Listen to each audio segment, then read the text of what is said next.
পদ্মা সেতু rail line, metro rail, elevated expressway, third terminal, Hatirjheel প্রকল্প, Purbachal 300 fit, উড়াল সেতু নির্মাণ, বঙ্গবন্ধু যমুনা সেতু, যমুনা রেল সেতু, সমুদ্র সীমা বিজয়, বঙ্গবন্ধু স্যাটেলাইট, রূপপুর পারমাণবিক বিদ্যুৎ কেন্দ্র, Karnaphuli tunnel, Cox's Bazar rail line, Cox's Bazar আন্তর্জাতিক বিমানবন্দর, ঢাকা ও চট্টগ্রাম এক্সপ্রেসওয়ে, দায়রা বিদ্যুৎ কেন্দ্র, রামপাল বিদ্যুৎ কেন্দ্র, মাথারবাড়ি তাপ বিদ্যুৎ কেন্দ্র, 119টি বিদ্যুৎ কেন্দ্র স্থাপন, পায়রা সমুদ্র বন্দর, 100টি ইকোনমিক জোন, 560টি মডেল মসজিদ, 1681টি মাদ্রাসা ভবন নির্মাণ, কওমি মাদ্রাসার স্বীকৃতি, উন্নয়নশীল দেশের উন্নতিকরণ, রোহিঙ্গাদের আশ্রয়দান, সমস্ত দেশকে রেলওয়ের আওতায় আনার উদ্যোগ, ফ্লাইওভার নির্মাণ, মহাসড়কগুলোকে 4, 6 ও 8 লাইনে উন্নীত করা, এশিয়া হাইওয়ে রোড প্রকল্প, ঘরে ঘরে বিদ্যুৎ, ফ্লাইওভার, নদী ভাঙন রোধ, শ্রমিকের মজুরি বৃদ্ধি, বয়স্ক ভাতা, মাতৃত্বকালীন ভাতা, বিধবা ভাতা, মুক্তিযোদ্ধা ভাতা, শিক্ষা ভাতা, প্রতিবন্ধী ভাতা, স্বামী পরিত্যক্তদের ভাতা, জেলেদের খাদ্য সহায়তা, ইমামদের বাসিক ভাতা, বাসস্থান, বৈশাখী ভাতা, ডিজি কার্ড, আরো অজস্র। আমার দম কুলাচ্ছে না এগুলো পড়তে।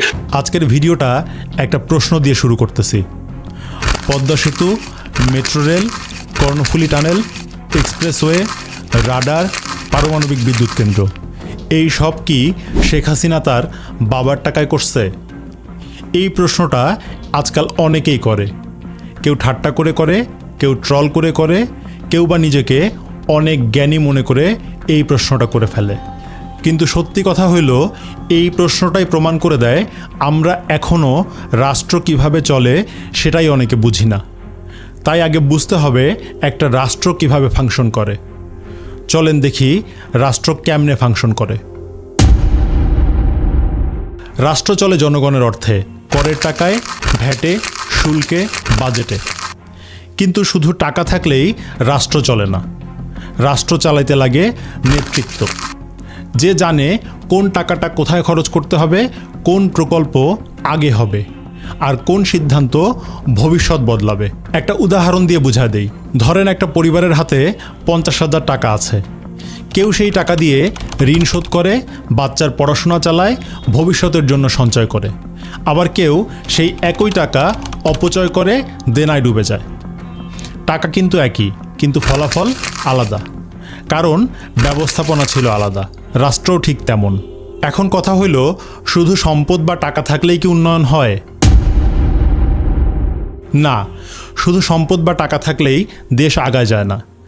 নাইজেরিয়া, ভেনেজুয়েলা, কঙ্গো, এই দেশগুলোর দিকে দেখেন। তেল আছে, খনিজ আছে, কিন্তু নেতৃত্ব নাই, প্রতিষ্ঠান নাই, তাই উন্নয়নও নাই। রাষ্ট্রবিজ্ঞানী ফ্রান্সিস ফুকুয়ামা বলছেন, শক্তিশালী প্রতিষ্ঠান ছাড়া টেকসই উন্নয়ন সম্ভব না।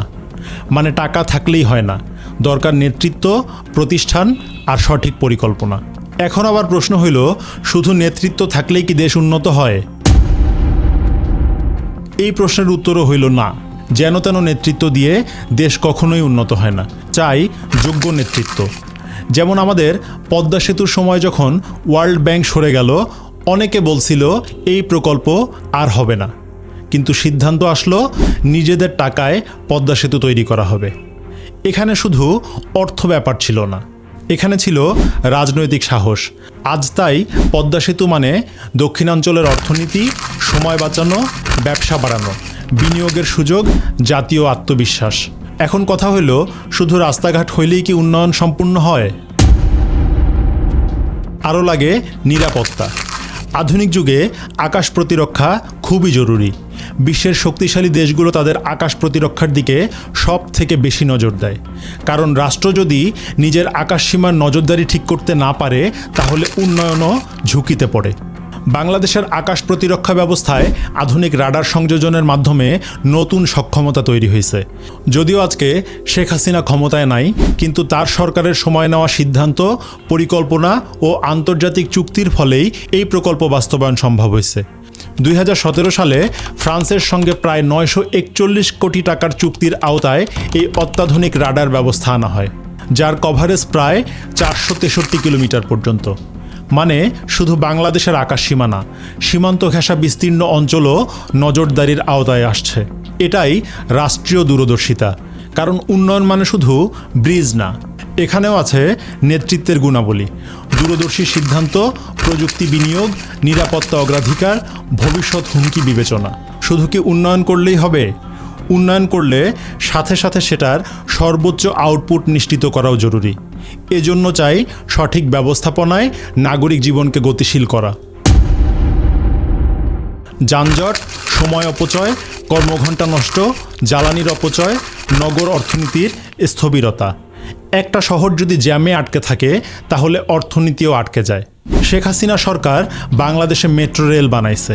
এইটা নগরবাসীর জীবন যেমন গতিশীল করছে, তেমনি সাথে সাথে নগর অর্থনীতিও গতিশীল হয়েছে। এই মেট্রো রেলও কিন্তু জনগণের টাকাতেই হয়েছে, কিন্তু পেছনে কাজ করছে সঠিক নেতৃত্ব আর সঠিক পরিকল্পনা। এই যুগে আয়সা শুধু বর্তমান নিয়ে ভাবলেই কিন্তু চলবে না, রাষ্ট্র চালাইতে গেলে ভাবতে হবে ভবিষ্যৎ নিয়ে। একটা দেশ তখনই উন্নত হবে যখন তার বিদ্যুতের সরবরাহ নিরবিচ্ছিন্ন থাকবে। এটার ব্যবস্থা কে করবে? এটার ব্যবস্থাও সরকারই করবে। রূপপুর পারমাণবিক বিদ্যুৎ কেন্দ্র তারই উদাহরণ। দীর্ঘ প্রতীক্ষার পর বাংলাদেশ পারমাণবিক বিদ্যুৎ উৎপাদনকারী দেশের কাতারে প্রবেশের পথে। রূপপুর পারমাণবিক বিদ্যুৎ কেন্দ্র দেশের জ্বালানি খাতের জন্য এক ঐতিহাসিক প্রকল্প। এক দশকের নির্মাণ, জটিল কারিগরি ধাপ, আন্তর্জাতিক মান যাচাই শেষে কমিশনিং লাইসেন্স পাওয়া গেছে। প্রাথমিকভাবে ৩০০ মেগাওয়াট বিদ্যুৎ জাতীয় গ্রিডে যুক্ত হবে। পর্যায়ক্রমে পূর্ণ সক্ষমতায় ২০২৭ সালের মধ্যে দুটি ইউনিট থেকে মোট ২৪০০ মেগাওয়াট বিদ্যুৎ উৎপাদনের লক্ষ্য রয়েছে, যার প্রকল্প ব্যয় প্রায় ১২.৬৫ বিলিয়ন ডলার। এই প্রকল্প নিয়েও কিন্তু বিরোধিতা কম হয় নাই। চলেন একটা ভিডিও দেখে আসি।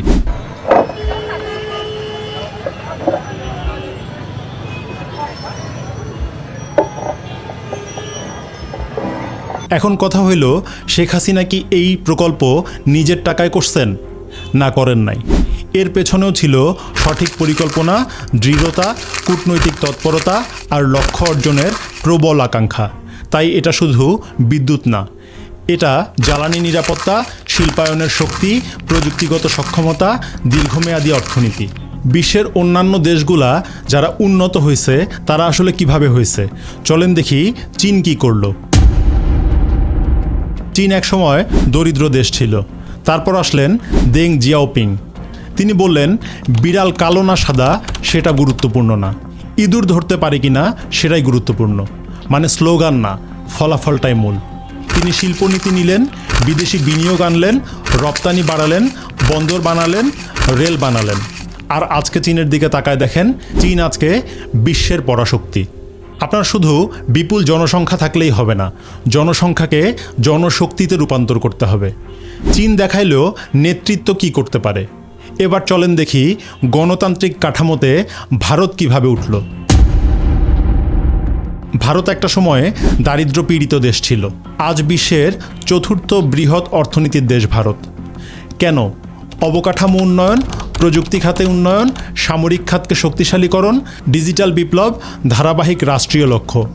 এখন প্রশ্ন হইল, চীন ভারত তো আয়তনে বড়, তাদের জনসংখ্যাও বেশি, তাহলে ছোট কোনো দেশ হইলে কি সেই দেশ উন্নত হইতে পারে না? সিঙ্গাপুর একটি ছোট্ট দেশ, প্রাকৃতিক সম্পদও কম, তবুও সিঙ্গাপুর ধনী রাষ্ট্র। কারণ লি কুয়ান ইউ বুঝতে পারছিলেন, সুশাসন, দুর্নীতি নিয়ন্ত্রণ, শিক্ষা, বন্দর অর্থনীতি, দক্ষ প্রশাসন, এগুলো করা গেলেই দেশকে উন্নত করা সম্ভব। এখন সিঙ্গাপুরের দিকে তাকায় দেখেন, সিঙ্গাপুর উন্নয়নের উদাহরণ হয়ে দাঁড়াইছে। এখন কথা হইল, শুধু সরকার থাকলেই কি উন্নয়ন হয়? না, শুধু সরকার থাকলেই উন্নয়ন হয় না। সরকার ব্যর্থ হয় ভুল সিদ্ধান্তে, দুর্নীতিতে, অদক্ষতায়, পরিকল্পনার অভাবে। আবার সরকার সফল হয় সঠিক নীতিতে, সাহসী সিদ্ধান্তে, নেতৃত্বের ধারাবাহিকতায়। তাহলে বাপের টাকায় করছে কথাটা কেন ভুল? বাপের টাকায় করছে কথাটা এই কারণেই ভুল, কারণ টাকাটা জনগণের। কিন্তু সেই টাকা দিয়ে ইতিহাস গড়া বা অপচয় করা সেটা নির্ভর করে নেতৃত্বের ওপর। ভুল ত্রুটি নিয়ে বিতর্ক থাকতে পারে, কিন্তু বড় প্রকল্পগুলো রাষ্ট্রীয় সক্ষমতার উদাহরণ। শেখ হাসিনার সরকার রাস্তাঘাট, শত শত ফ্লাইওভার, বিদ্যুৎ, শিক্ষা, চিকিৎসা, আশ্রয়ন প্রকল্প, বয়স্ক ভাতা, বিধবা ভাতা সহ সব খাতে উন্নয়ন করছে। শেখ হাসিনাকে ক্ষমতা থেকে উৎখাত করার ২ বছর পরে আইসাও শেখ হাসিনার মজুত করা খাদ্য এখনও দেশের জনগণ পাচ্ছে। এগুলো সবই ছিল জনগণের টাকায়, কিন্তু নেতৃত্বে ছিল পরিকল্পনা, অর্থের সঠিক ব্যবহার, দৃঢ় সিদ্ধান্ত আর নির্ভুল দিক নির্দেশনা। একজন নেতা জনগণের টাকায় সেতু বানাইতে পারে, আর একজন নেতা একই টাকা হারায় ফেলতে পারে। যারা বলেন বাপের টাকায় করছে, তাদের একটা প্রশ্ন করতে চাই, ধরেন একটা সরকার ব্যর্থ হইল, তাহলে কি বলবেন ওই সরকার প্রধানের বাপের টাকা ছিল না বলেই সে ব্যর্থ হয়েছে? একটা ভিডিও দেখি চলেন। বাংলাদেশের ইলেকশনই হতে দেবে না, এর পরের যারা ষড়যন্ত্র সেটা হচ্ছে ইলেকশনই হতে দেবে না। তবে দেবে, আর আমার ক্ষমতায় আসতেও অসুবিধা হবে না যদি আমি বাংলাদেশে কারো এয়ারবেস করতে দিই, ঘাঁটি করতে দিই, তাহলে আমার কোনো অসুবিধা নাই। কোনো এক সাদা চামড়ারই প্রস্তাব আমি একই জবাব দিচ্ছি, যে আমি জবাব দিচ্ছি স্পষ্ট যে আমি বঙ্গবন্ধু শেখ মুজিবের মেয়ে। দেশের অংশ ভাড়া দিয়ে বা কারো হাতে তুলে দিয়ে আমি ক্ষমতায় যেতে চাই না, আমার ক্ষমতার দরকার নেই। যদি জনগণ চায় ক্ষমতার কোনো আসবো না। ওই অবস্থায় কিন্তু আমি চ্যালেঞ্জ দিয়ে ছেড়ে দিলাম। চক্রান্ত এখনো আছে, বাংলাদেশেরও একটা অংশ নিয়ে চিটাগাং, মিয়ানমার, এখানে একটা খ্রিস্টান স্টেট বানাবে। আজকে যদি শেখ হাসিনা ক্ষমতায় থাকার জন্য বাংলাদেশে আমেরিকার ঘাঁটি করতে দিতেন, তাহলে ইরান বাংলাদেশের কি অবস্থা করত একবার ভাবেন তো। ভাবার দরকার নাই, শুধু মধ্যপ্রাচ্যের যেসব দেশে আমেরিকার ঘাঁটি আছে সেই দেশগুলোর দিকে তাকান, উত্তর আপনি নিজেই পেয়ে যাবেন। শেষ কথা হইল, কেউ নিজের বাবার টাকায় দেশ গড়ে না, কিন্তু কেউ এমন নেতৃত্ব দেয় যা দেশের ভাগ্য বদলে দেয়, নিরাপত্তা গড়ে, বিদ্যুৎ আনে, সেতু বানায়, ভবিষ্যৎ তৈরি করে। আর কেউ শুধু কমেন্ট করে, কিন্তু ইতিহাস কমেন্ট মনে রাখে না, ইতিহাস কাজকে মনে রাখে।